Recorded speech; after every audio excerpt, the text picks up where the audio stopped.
Greetings, brothers and sisters. It's the Treetop Flyer coming back at you again with the Truth Arc, www.trutharc.org. My friends who are on this in a big way, just like I have been for a long time. It's a splendid day here in the Pacific Northwest. But just before we started, we had a wonderful little phenomenon that we have photographed in the skies above us relating to those programs of aerial spraying that have been going on for decades, people, decades. It's not theoretical. It's not secret. It's not obviously unobservable. The skies in my childhood were not like that because I studied them greatly. They're even naming new types of clouds that didn't exist only a few decades ago. I think clouds have been around a long time, and people have been looking at clouds for a long time. Why do they have to create new names for new clouds? I won't dwell on that today, but I will talk about some of the definitive authors who are friends of mine who have written wonderful books on that and researched all that phenomenon greatly. But we're documenting it here today, and you're going to see something you may never have seen before, because our totally clear, sunny, absolute blue Pacific Northwest sky is now going to become hazy and faded, and the sun is going to be blocked out. And there's suddenly a rainbow circle forming in the sky around the sun. What's causing that? Come on, use your head. It's a crystal clear, moistureless day. And there's a rainbow ring around the sun. There's no rain coming, not even for a couple days. And we happen to just catch another jet flying across at the same time this one was. Nothing emanating out of its jet engines or coming out of this jet at all.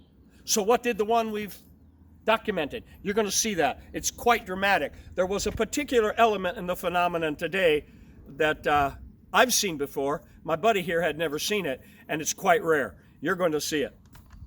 Now, again, as I said in the last podcast, number 4 on the Truth Arc and on Brighteon, we have now been censored and suppressed on one of the other main channels of self-video production. We are living in a war of censorship against information they don't want you to know. They don't want you to hear. Why? Use common sense. Why?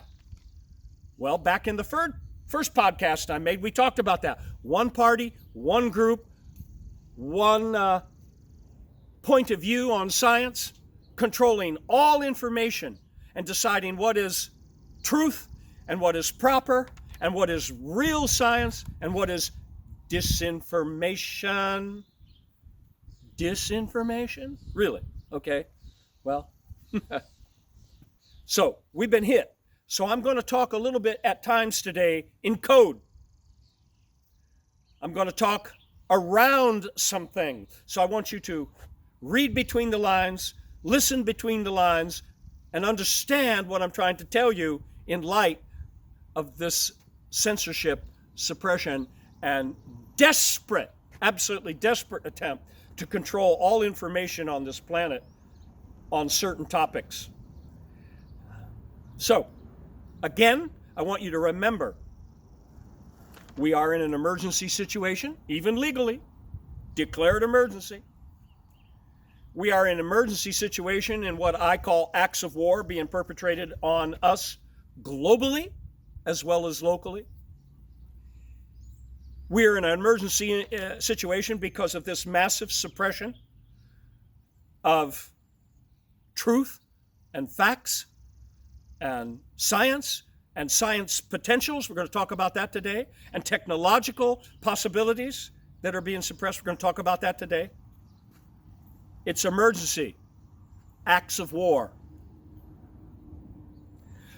So now that I've said that, I'm going to step back and talk about what I mentioned in an earlier podcast about being a martial artist my whole life and teaching martial arts and teaching self-defense classes.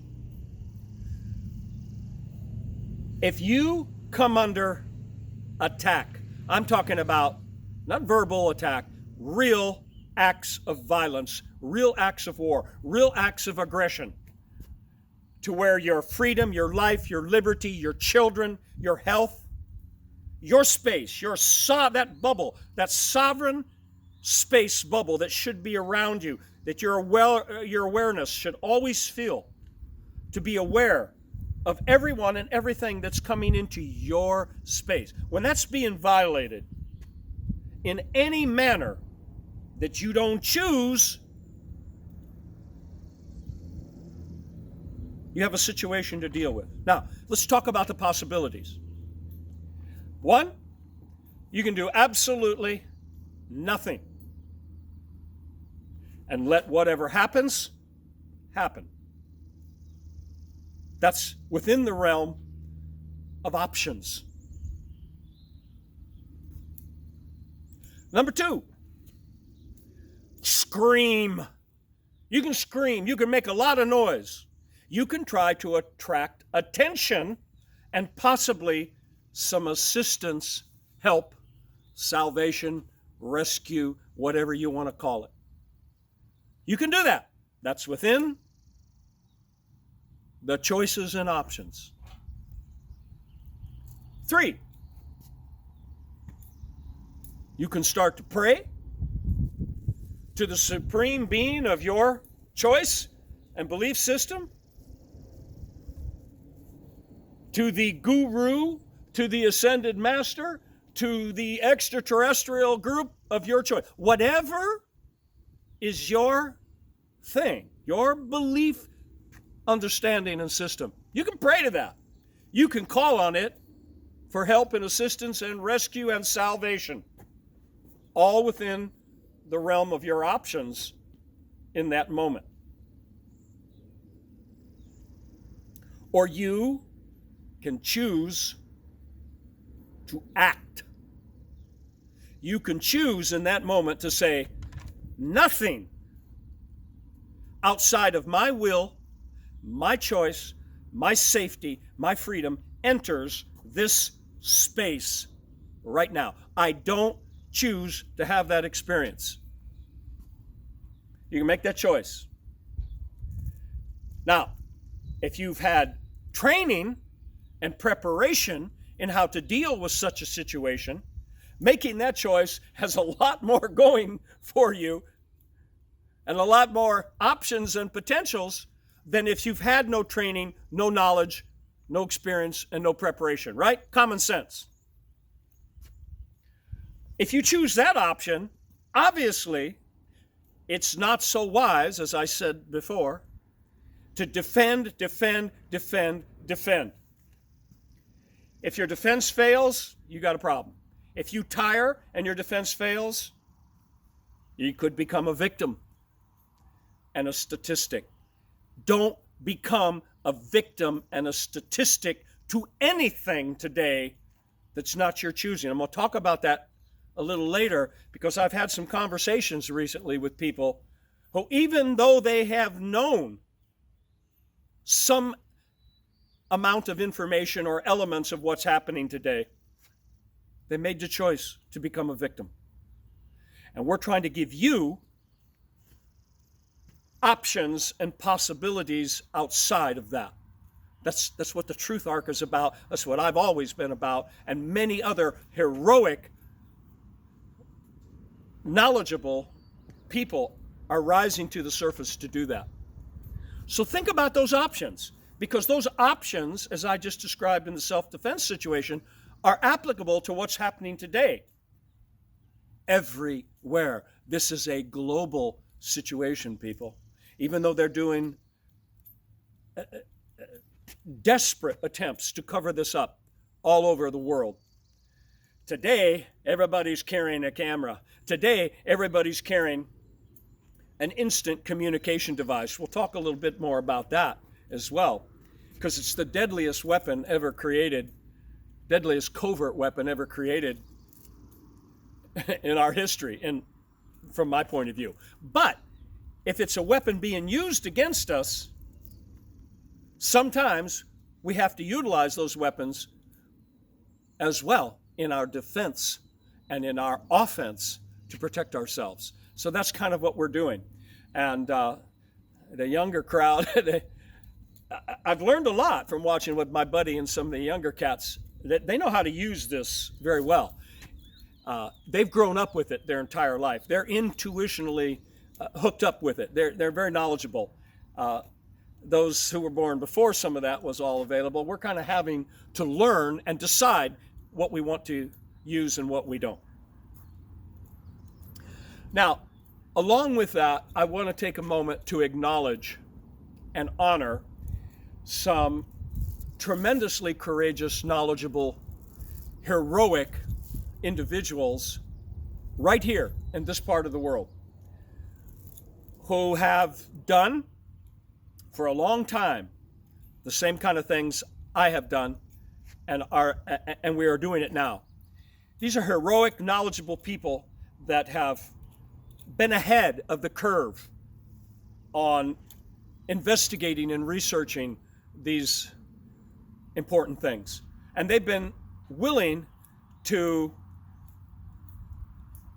face ostracism, attacks, judgment, name-calling, physical threats, everything, to put the information in front of people so they could really understand what's going down and threatening our health, our lives, our freedom, our children, and the future.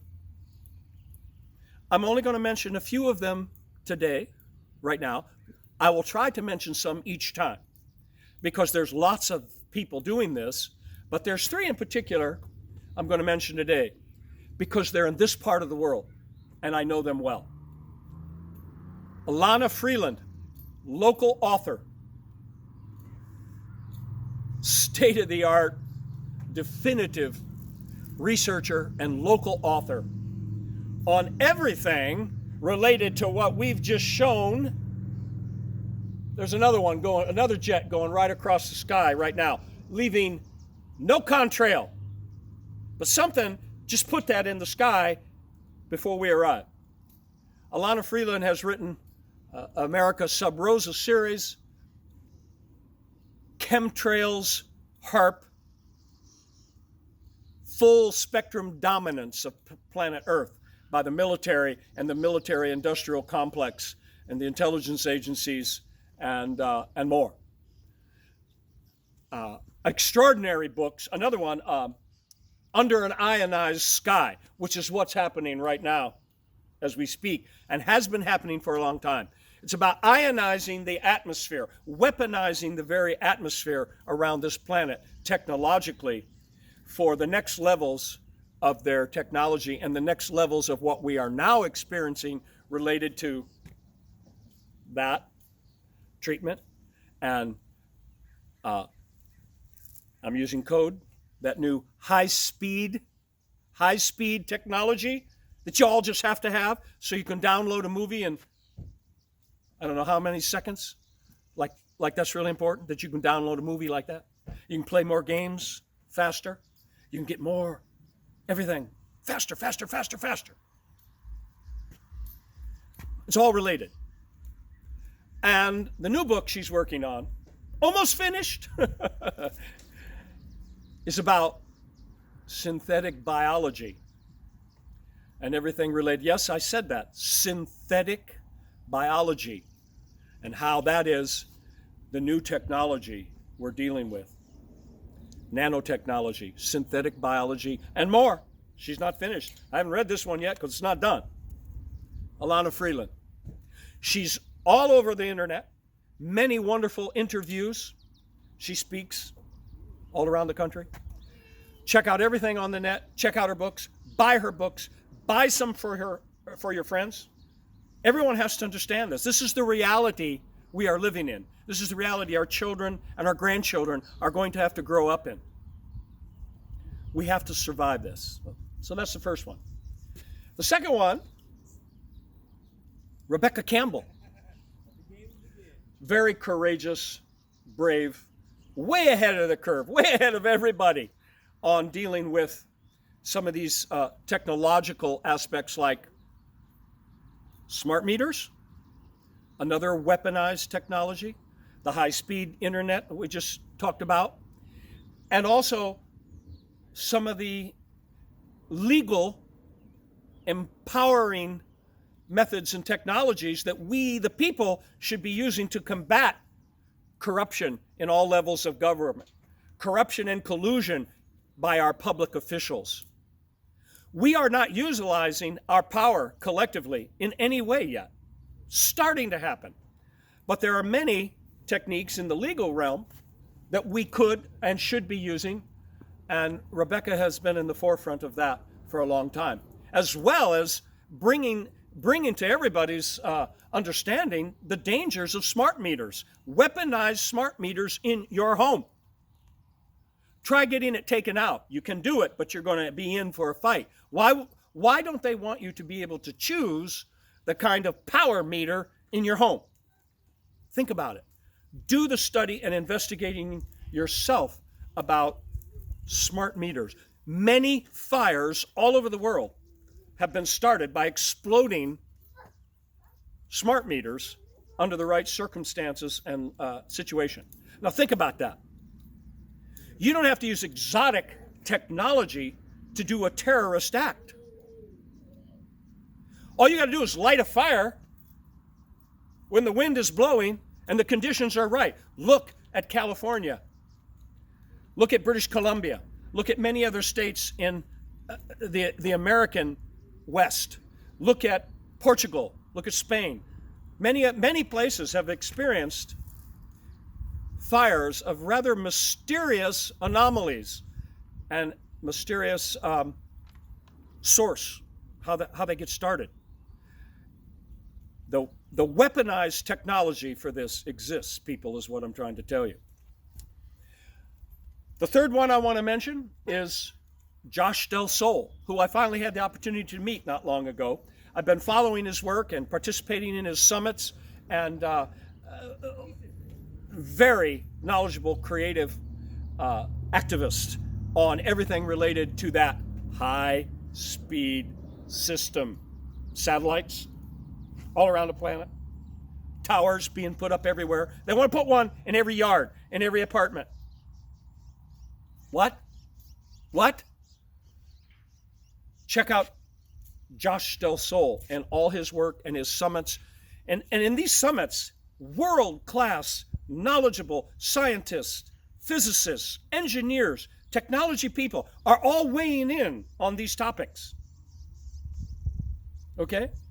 So, there's plenty of science and scientifically capable people and in-depth researchers trying to provide you with all this. But if you stay glued to the television set and anything related to mainstream media, they're going to tell you a lie, they're going to tell you something different, or they're going to tell you to look somewhere else, or to be entertained and to not pay attention to this information when it's life-threatening, when it's planetarily threatening, when it's eco-genocide. Because it is, in my humble opinion. So those are three. I call these people heroes. They're as much heroes as any veteran of our wars, because they're heroes and veterans of another war, type of war. But nonetheless, and many people have experienced very negative things happening to them to simply stop them from speaking. We're supposed to have freedom of speech, right? First Amendment. Remember we talked about that at the Gun Show podcast? First Amendment, free speech? We don't have it, people. We don't have it anymore. If you don't believe me, try talking about some of this stuff. We had our podcast number 4 taken down because I said a couple different topics. You're not allowed to speak anymore. Okay, enough on that. You know, while I'm mentioning that, there is a form of government official type of government most people don't know anything about. Go look it up in an old version of Black's Law Dictionary, fundamental foundational legal dictionary. It's called a dualocracy. You ever heard of a dualocracy? No, you haven't. Why wasn't that taught in school? They have existed. A dualocracy is sort of, kind of, maybe a little like a democracy, except the people are actually technically slaves and exist in a slave state, but are allowed to more or less have a little bit of allowable freedom, just enough so they don't get out of control and rise up and take over. But they're still in the slave pen in some fashion. Well, are you going to tell me that isn't really what we have today? A dualocracy. Go look it up. I'm not making it up. Just wanted to throw that in. Now, I generally try to stay away from theological discussions and theological arguments and theological situations because they often don't accomplish much, because they're all based on beliefs. How do you change people's beliefs when they can change? People change their beliefs, but it can be a very difficult thing to do because they often don't use deeper reason. They often do not use science. They often do not have anything to do with personal tested experience or personal experience at all. Their beliefs, they're based largely on conjecture. So I try to stay away from that because also it's one of the most powerful tools that has always been used to divide and conquer humanity against itself. Look at today. That's been worked out to a science. They've divided and conquered us on every possible conceivable area. But I'm going to bring this up because I'm very, very, very disturbed about it. There is a university that I grew up around in my youth in the northern Midwest, whose name I will not mention. I'm going to give you a couple clues. They're famous for their sports teams. They have a golden dome on the university and a library that is magnificent, gigantic library with a very amazing religious motif on the entire side of the building. Go check it out. I spent a lot of time in my youth in that university and in that area. They are a religiously founded institution related to the Catholic Church and or Jesuits. They are now demanding and trying to require that their young people trying to complete their education are required to take that untested, unsafe, experimental, nanotechnological device treatment, requiring to go and continue their education. This is a religious, founded and funded university whose leader in its highest position is trying to encourage or demand or push that everybody in the world take this treatment. Everyone. Really? Really?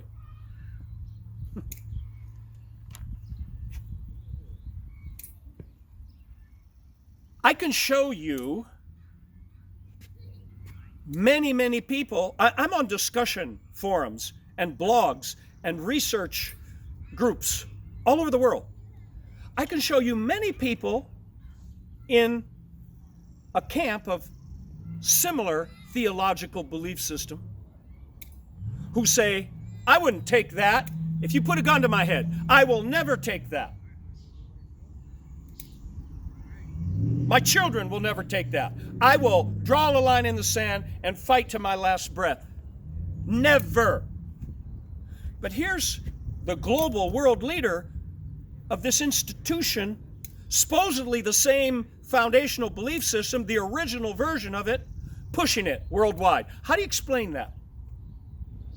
Others who I have encountered, I've actually encountered some of the many thousands of denominations of the same belief system who said, oh, I'm going to take it. I'm going to take it. I believe in the science. Really? I've encountered people like that, and I say, oh, I'm very interested in the science. Tell me what science, what papers, what studies, what scientists, what medical people are you referring to? I want to know. I want to read it. And almost inevitably they say, well, I haven't actually read any of them, but I trust the science. I believe in the science. No, you are trusting and believing in the bureaucrats telling you to do this, and in the institutions who are telling you they have the science that you should believe and that you should act on. You're believing the media mind control programming that tells you to do this. And I'm going to talk about this in a minute because I have encountered people now who have told me just that. So world global belief system, religious leaders telling everyone to do this, but some people in that camp refuse and are willing to fight to their last breath to say no. The same global religious leader who calls himself the vicar of Christ and claims to own all human souls also has called for the United Nations military invasion of this country. Yes, I'm not making it up. The United Nations military takeover of our country. Really? Really? Is that? I'm going to leave you to understand what I'm trying to say. I'm bringing this up because right now, the push is to take younger and younger and younger and younger people, children, and make them take or encourage them to take this treatment. That is, I don't have the words. They're now starting to rapidly develop terrible symptoms and side effects and deaths. And they're trying to suppress the knowledge and the numbers involved. But reports are coming out. Teenagers in the prime of their life, star athletes, being crippled within days. Young people developing side effects and symptoms and horrific medical symptoms, being rushed to the hospitals. And they try to cover it up with the same nonsense. How are you going to explain that? They were fine a few days before until they took this treatment. I've listened to the comments from their parents who say, I trust the science. I believe in the science. Why would they lie to us? They're not using their head, people. This is happening to their children in front of their eyes, and they're going to tell you they trust the science? Something wrong here. I was at a public event recently, lots and lots of people, and I overheard some conversations about this topic. So I listened and got involved. I had people tell me they took this treatment, and I asked them why. And the answers are so tragically sad. Well, everyone else was doing it, and I didn't want to be ostracized from the herd. That's why they talk about herd immunity. because people are acting like a frightened herd. We're not herd animals. At least some of us are. And they said, well, I did it because the doctor told my husband or my so-and-so to do it, so I didn't want them to feel alone. So I did it. I said, did you do any research ahead of time? And they said, I know this is bad. I know this is not a good idea. I've heard what's happening to lots of people, but I did it anyway. I did it anyway. And I said, why would you do such a thing? And their answers are just tragic. I don't know. I didn't want to stand out. I didn't believe my doctor would lie to me. I don't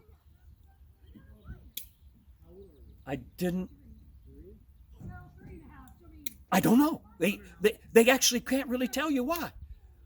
I just went along with it. And then they actually said, you know, I did it. I know this is what this really is, but I did it because that's what they want me to do. I did it because they told me to do it. I say, who told you to do it? Again, it's media or science bureaucrats, agency bureaucrats, media people, spokespeople for the corporations making billions and billions and billions of dollars of profit. And the people hooked in on this are bragging.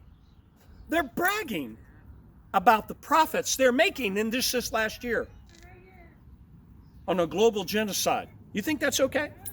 That's okay with you? That's okay if that happens to your children or your grandchildren? Then no point listening to me or anybody, because you've already made a choice to sacrifice yourself, which is what these people were telling me. They've chosen suicide. And they kind of know it.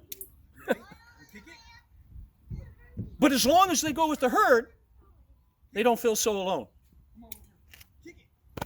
I don't know what to say.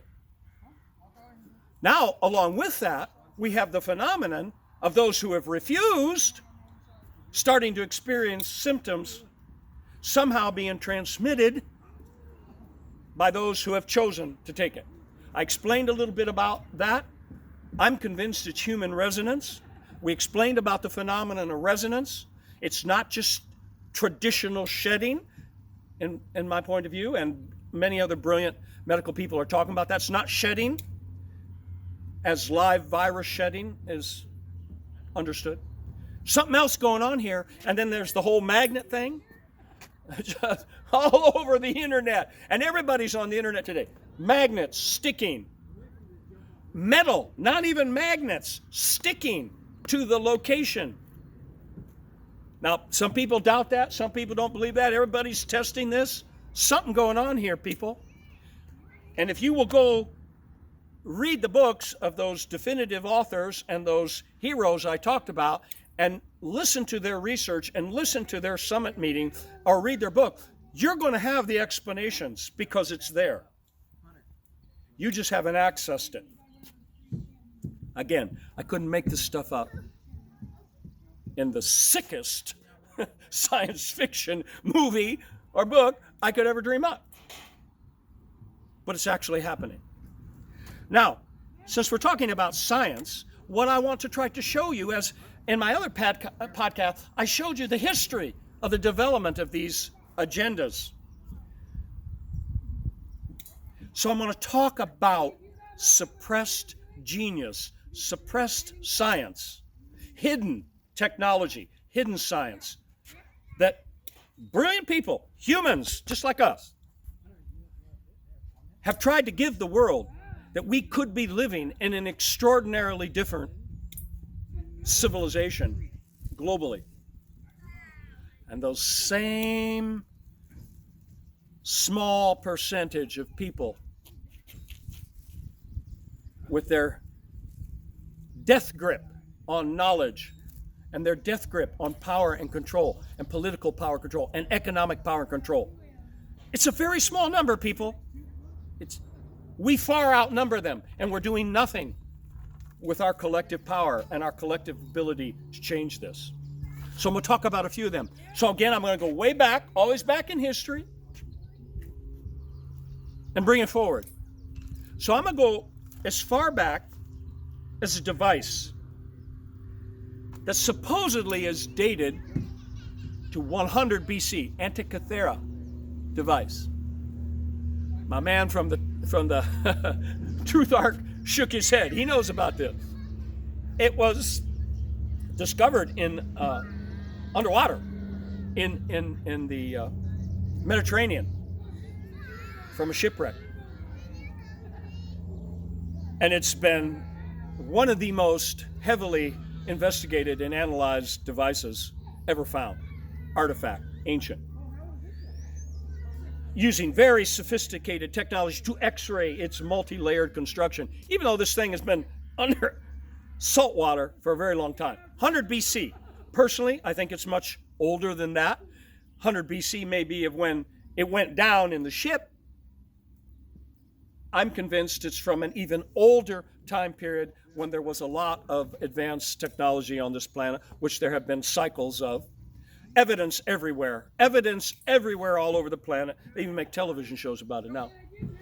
I've been into that since I was a teenager. This device is an analog computer of immense complexity. And if you look at it and study it, it's geared and finely detailed mechanism for computing a vast array of things.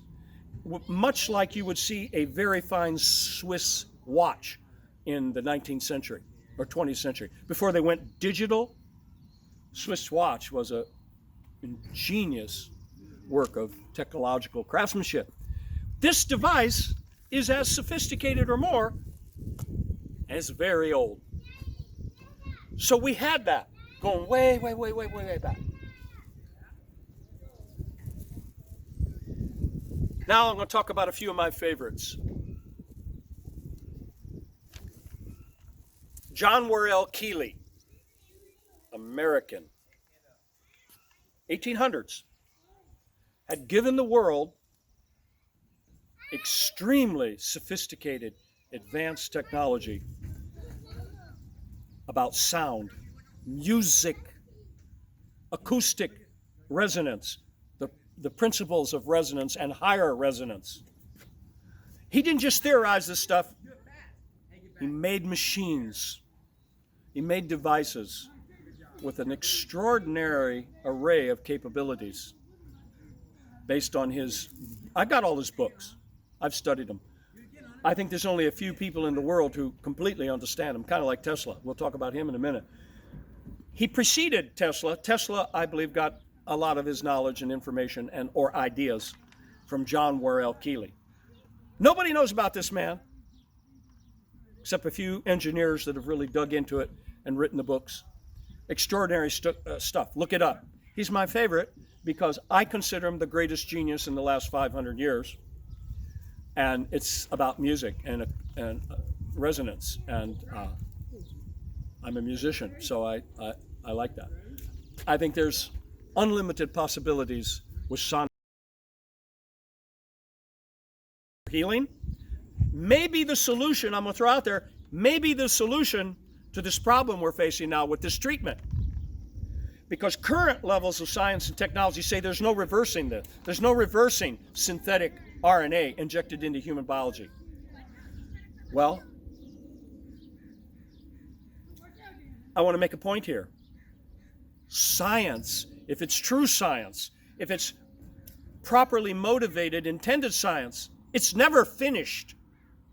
So anyone tells you the science is weighs in on this, it's all very clear. The science is clear. The science has proven that's not real science. Science is open-ended exploration, ongoing, people. It's never concluded.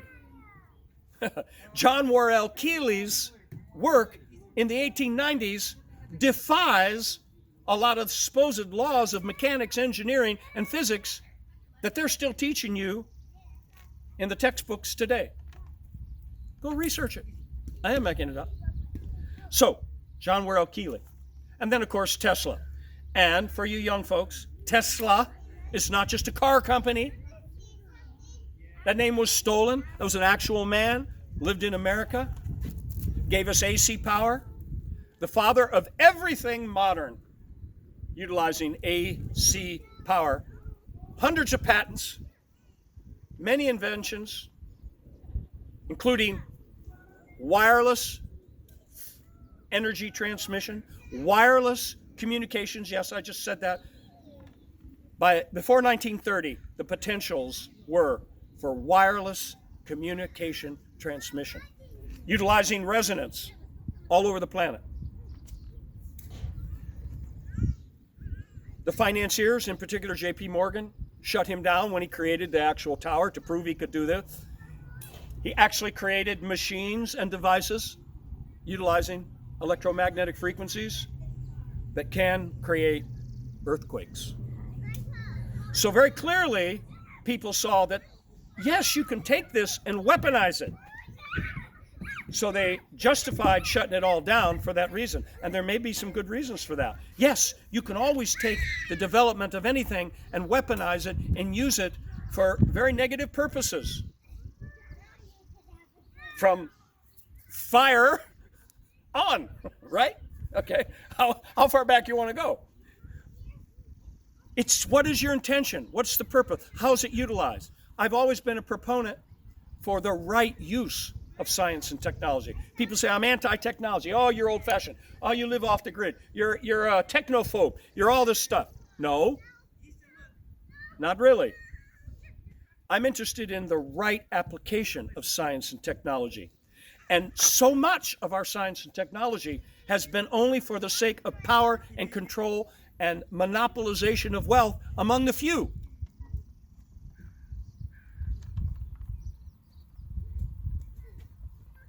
Not for the many. Not for the benefit of everyone. That's not the right use. I'm interested in the 7-generation thinking consciousness of the Native American. Think 7 generations ahead before you make important choices, before you develop technology. Did they do that with nuclear weaponry? Did they do that with nuclear power plant technology? Did they think 7 generations ahead? They still have not solved what to do with this radioactive waste. The Fukushima power plant disaster is still going on. It's still spewing as we speak millions of gallons of radioactive water into the beloved Pacific Ocean, and has been since that happened. Who would build a nuclear power plant at sea level on one of the most seismically active fault zones in the world? Tsunamis, earthquakes, throughout their whole history. You're going to build the world's largest nuclear power plant at sea level in such a place? Because it was profitable? So it could feed one of the largest cities in the world with power? I don't consider that thinking 7 generations ahead. I don't consider that the right use of technology. I don't consider that an intelligent use of science or human brain power. That is self-destructive insanity. Planetary, it's a war against life on this planet. And the same thing's true of GMO agriculture and endless poisons being dumped in our environment. We'll talk more about that later. I think what's going to happen, my friend, is this is going to be 2 podcasts today for sure. So we're going to do the first one and keep it just under an hour, and then we're going to end up with the 6th one today as well, and we're going to show you how to make some wonderful stuff. So I'm going to keep going with science.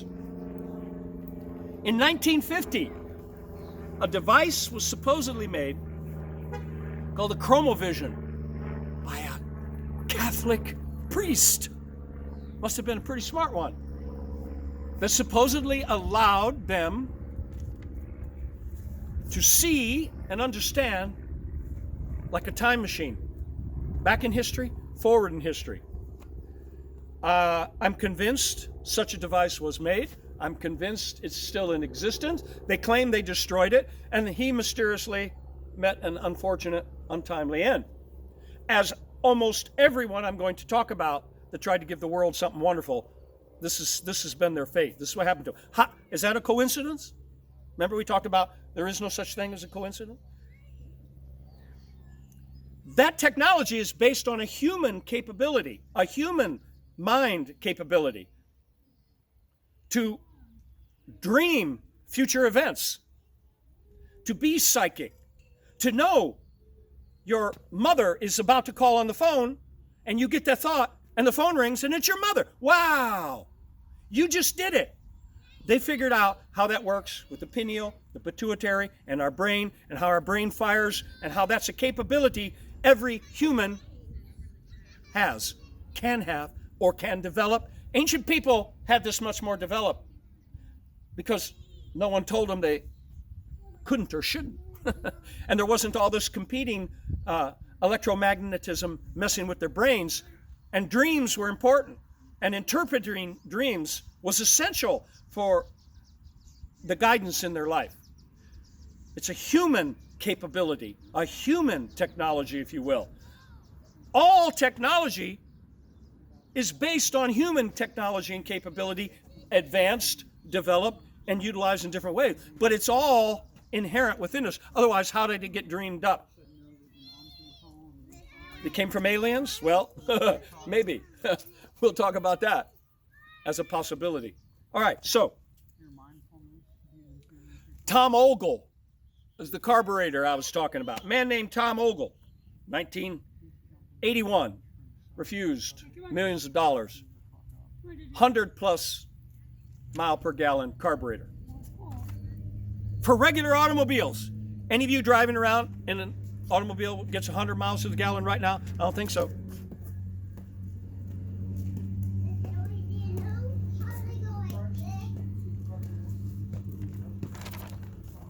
This one is really quite fascinating.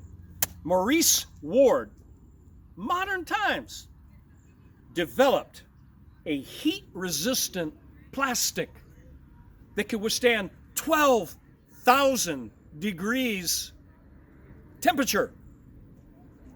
A plastic. They coated eggs with it and put 12,000 degree temperature torches, and it didn't even cook the egg. This plastic can withstand nuclear blasts and nuclear heat detonation. Think of the possibilities of that.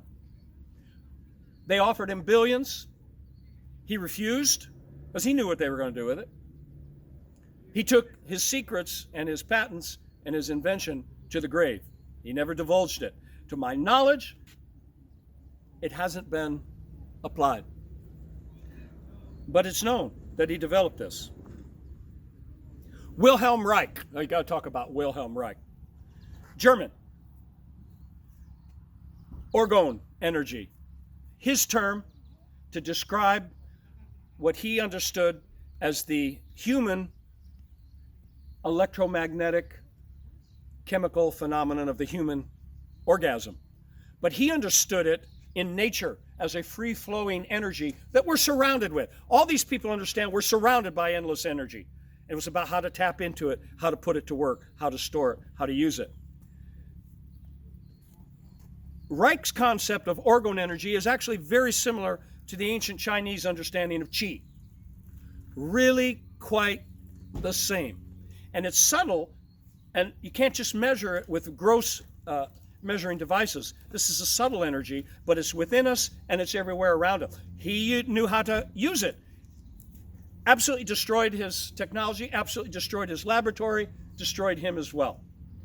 His technology was the first that they really grabbed to start to do weaponized weather warfare, because he made a device called a cloud buster, which can create rain in a desert area and or move things out of the sky. Okay, here we are right now.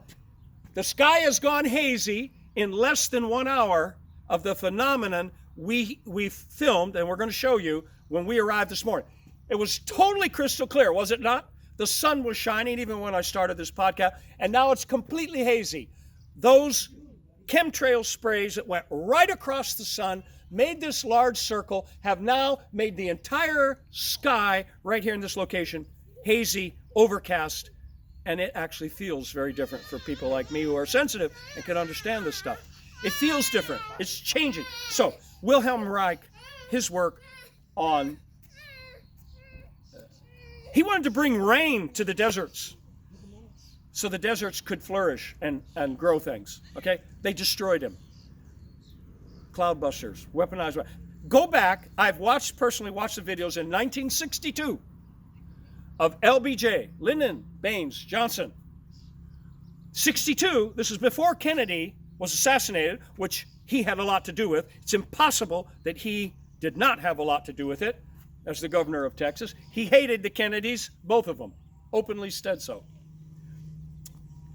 Speaking to a college commencement address, making a speech to college students graduating. And you can watch him say, we now, in 1962, have satellites we're putting into space, NASA, to control the weather all over the planet. Because whoever controls the weather controls the planet. This is the way he's acting. He's getting really into the control freak aspect of this technology. So that was 1962. What do you think they have now? Since 1962. Look what we've developed, okay? So, Wilhelm Reich was one of those. Henry T. Morey. I was telling my buddy about Henry T. Morey. Henry T. Morey was into tapping into the energy envelope around us. He developed a valve, like a vacuum tube. He put a pole in his backyard at a specific location where he knew to do it, pulled the energy from around us, much like Tesla had done, and ran it into his house and powered his house. He powered a whole neighborhood. That's what got him in trouble. They came in, destroyed everything. Who exactly did that? Connected with the part? All this stuff goes back to the oil monopolies and the banking monopolies, which, by the way, are hand in hand. Oil, banking, weapons, drugs, child trafficking. This is all fingers of the same hand, people. Fingers of the same hands. And now the hands have joined. John Newman, brilliant scientist working with magnetic motors over unity. Start them up with a little bit of energy, and then they produce more ongoing, more than they consume to get started. Utilized magnetic motor. Nexus magazine over the years has covered lots of these brilliant inventors who created this stuff. Brown's gas technology. We're working on that. John Hutchinson. I've watched the videos. I never got to meet the man. You can watch him on the net doing anti-gravity, lifting things by electromagnetic frequencies of the right frequencies, lifting objects and suspending them anti-gravity and moving them around. He did all this. They trashed his laboratories multiple times. That's modern. These are modern people, okay? Walter Russell, the genius of light, connected with the Russell family. There's one of the elite families in the world. Brilliant genius, understanding what could be done with light. Who else did I want to say? Let's leave it at that for right now, because we're reaching the time period about where we would want to stop on this first part of this podcast today. And then we're going to pause, and then we're going to teach you. Again, I always want to give you, it doesn't do any good to only show people problems and the issues we're facing if you don't give them solutions and preparations, things they can do to prepare to protect themselves and their families and protect their health, and or to treat situations and symptoms that they're experiencing in their health. So we're going to do a little demonstration coming up on what's going to be today. This is podcast number 5 and podcast number 6. Again, this is the Truth Arc, www.trutharc.org. And we're up on Brighteon.com. We were on YouTube. They evidently didn't like some things we were talking about. We may get back up on them, or we're going to pursue some other sites as well. But you can go to the Truth Arc, or you can go to Brighteon.com, www.brighteon.com. I'm going to talk a little bit more about that in a minute, because I'm going to tell you about some very ominous events that I'm convinced are about to happen, and I want you to know about them ahead of time. I've been talking about them for a while, but now some other people I know who are very much on this stuff up have been threatened. And they've got some intel here that you need to know about, because we're going to be up against some very ominous things. And I'm going to give you advanced heads up on that. And hopefully, nothing is, people, until it happens. It's all potentials. Quantum science, quantum physics, quantum reality understands this and proves it. It's all potentials until it collapses on a timeline. So I don't care what information you have about a future event, there is the possibility to alter those potential. And we'll talk about that as well. So for now, Treetop Flyer signing out under a hazy sky that was completely clear a little while ago. And you can feel the temperatures changing, weather changing. And we're going to show you on the podcast what we filmed this morning when we started. Treetop Flyer signing out for now. I love you. Stay safe. And we're going to try to help you stay safe.